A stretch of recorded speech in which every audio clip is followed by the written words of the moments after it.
and welcome to BISON Talks IMPACT, brought to you via the Total Nonstop Impact Network on YouTube, SoundCloud, Spotify, iTunes, and wherever you listen to your favourite shows. I'm your host, Bison, and today I am joined by the one and only Hive Queen herself, Rosemary. Hello, how are you, dear? I'm very well, thank you, Rosemary. I'm very well indeed. I'm very excited to get to speak to you today. Not many survivors. Do you think you can? I'm going to do my best. Yeah.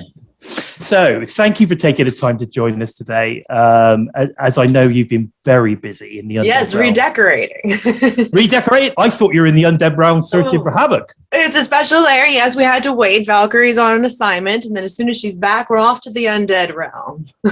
Fair play, fair play. I have to say, I think your decorating is fantastic. Thank you. It had to be a spot around this new fancy Knockouts Tag Team Championship, didn't it? Oh, yes, definitely. I appreciate that. Can I just really congratulate you on that? Because obviously, as you've mentioned it already, I'd just like to congratulate on winning the Impact Knockouts Tag Team Championship. And of course, with your human partner, the Valkyrie, at Slammiversary, which was quite a spectacular event, wasn't it? Yes, it's important to point that out, as we have been going on about no more humans, but just something told us that we could trust the Valkyrie again. Something's different, and obviously it worked. That's interesting, because that's actually one of my questions. I was going to ask you, what made you decide that you could trust her at the moment? I mean, she's been gone for almost a year up north. Incarcerated in your human prisons. Exactly. We're not quite sure what sort of rehabilitation process goes on up there, but there was something different about her when she came back. Something more trustworthy, less selfish. Her intentions were very much always the Valkyrie before, and now it seemed that there was perhaps a humbling in prison.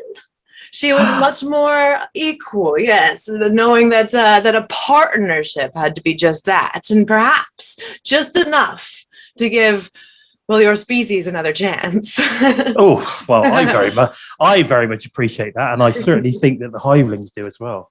Now, you always refer to yourself as we. Now, for the fans, it might not realise how many is... There you go. There you go. How many is we, and what does each of them represent? We is eternal and infinite. We cannot speak for just ourselves in this one entity when we're connected to the Hive and the entire vast, numerous souls that make up the Hive. We could never claim to be only just a singular entity when all of our thoughts and all of our collections are tied to this vast network of minds and souls.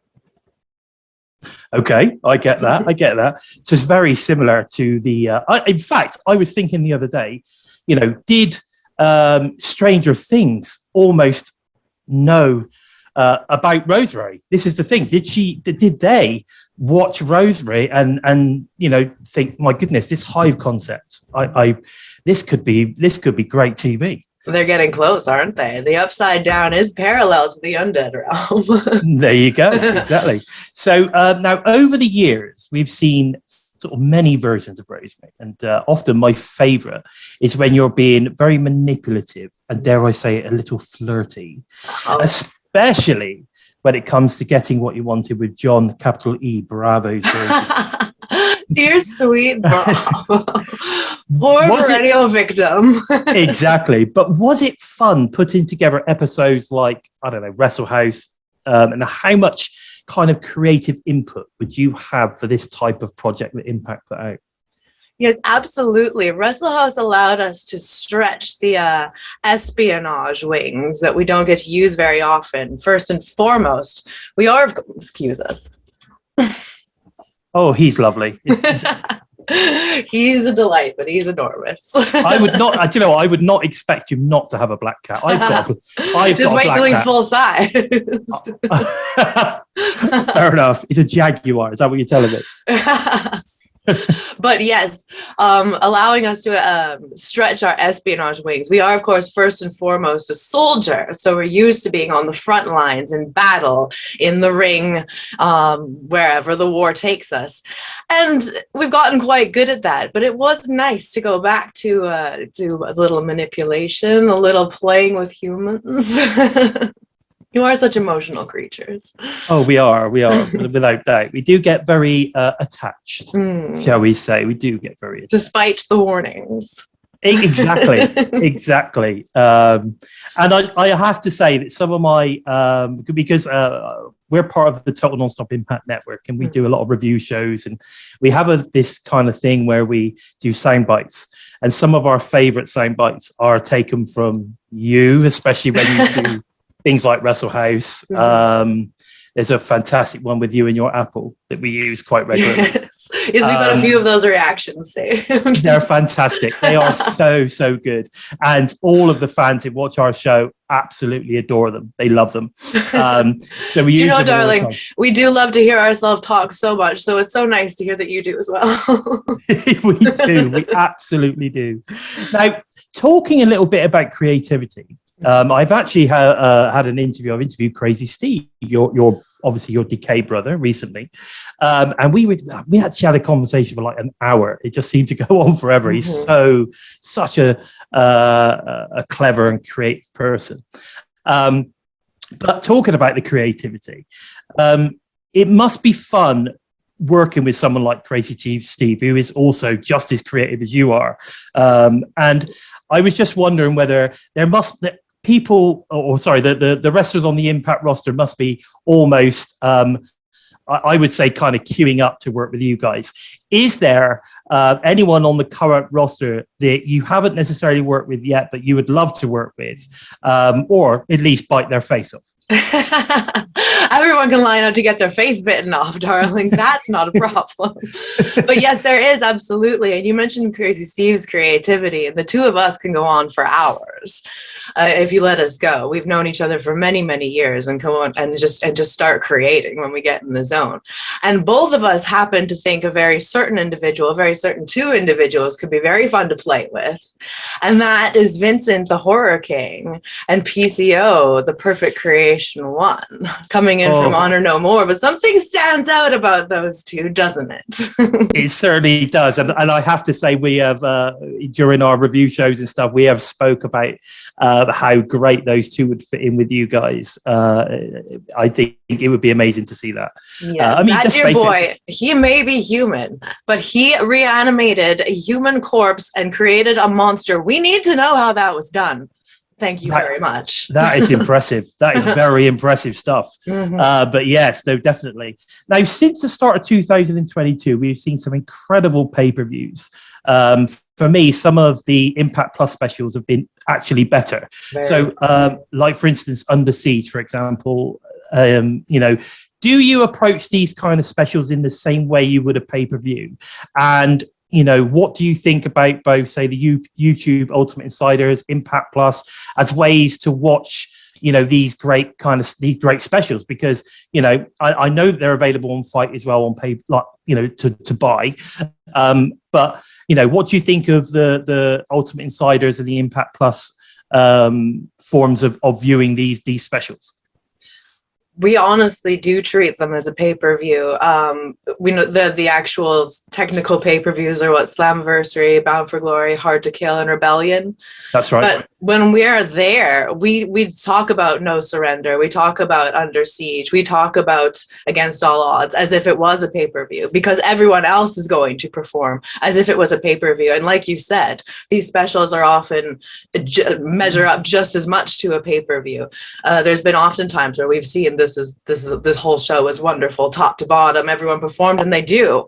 And we sit back and after the match and we watch, because we know the energy is high on these specials. They are a very much feeling of a pay-per-view on those days. So they're treated as such, and you get to see the kind of pay-per-view performances on these specials because we do treat them like that. So yes, absolutely. If anyone was questioning as to whether to tune into the specials on Impact Plus, on Fight TV, absolutely. And everything is all together now. Perhaps back in the day, if you recall, the one night onlys, the Impact specials, the explosion matches didn't necessarily have a connected thread with the theme going on the main show of Impact Wrestling. That's no longer the case.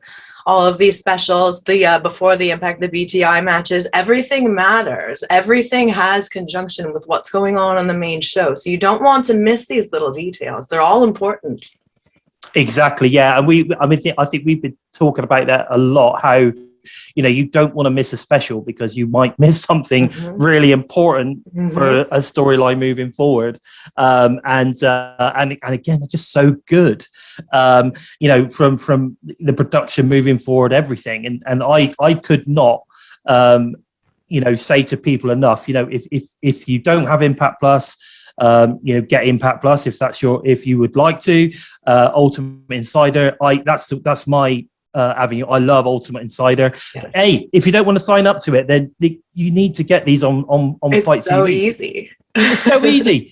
There's no excuses anymore. There's no excuses. You have all access to Rosemary. What are you waiting for? That's all you need. That's all you need. Now, just a little sort of kind of hark back a little bit. Now, the original version of Decay included obviously the beautiful Monster Abyss. And I know no one could ever replace him. He would never be replaced. Never. But one thing I wanted to know, and being a Bison, I don't have any problems understanding Taurus at all. But I just wondered if you had any issues communicating with Taurus, because obviously he clearly only speaks bull. Yes, the Minotaur dialect is difficult to translate. It's very guttural and visceral. But no, we've come to learn how to communicate with Taurus, especially having Havoc with us. They are a wasteland creature as well, and she's native to the wasteland, so she's quite adept at translating for Taurus. But we have come to learn his language, and he's very funny. You know, unexpectedly so, quite clever.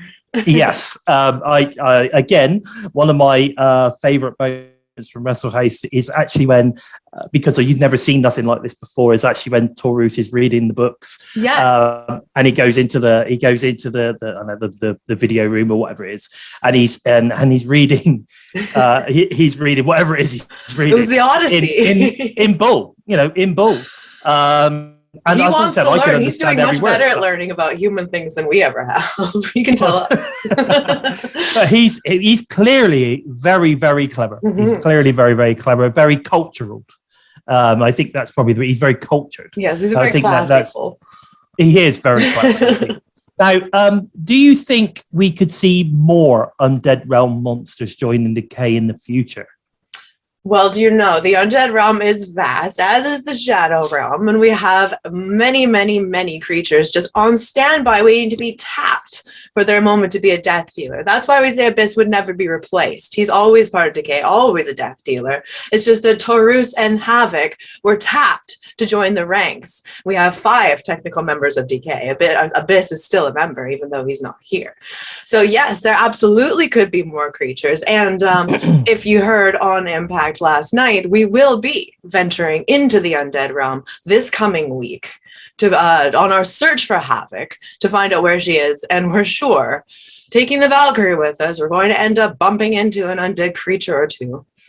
I can imagine this is going to be very scary, and I think I'm going to be making sure I got my pillow at the ready, just in case. Just anything. Please make her listen to us just once. That would be good. That would be good. We'd love to see Havoc back, and you know, because again, it would, like you say, it would bring the family, almost all the family, back together again. Which that's our sister. She needs to come home. Hey, and if we could include Vincent and PCO in that at some point, that would be pretty cool. I can tell you that. Talk about manipulation there. Exactly. Now, unfortunately, Rosemary, you know, I am restricted by human time on this one, because it's been amazing spending some time talking to you, and I've got loads of questions I'd like to ask. And you survived. I know, I'm still here. Done. I think it's because I'm wearing this. You were warded. Yes, exactly. In fact, the makeup's very similar, actually. Yes. It's a bit of a callback. So unfortunately, it's been an absolute pleasure talking to you today, and I'm really hoping that in the coming weeks you find Havoc and you bring her back from the wasteland of the Undead Realm. Oh, we're determined. To the Impact. But guys, no problem. But guys, please make sure you give this video a thumbs up, because it's very, very important. And if you're new to the TNI network, make sure that you hit that subscribe button, smash the bell, and never miss a listen to any of the great Impact related content coming out each and every week. Now, with all of that said, I have been your host today, Bison and Children of the Hive. This has been your queen, Rosemary. Good night. Good night, everyone.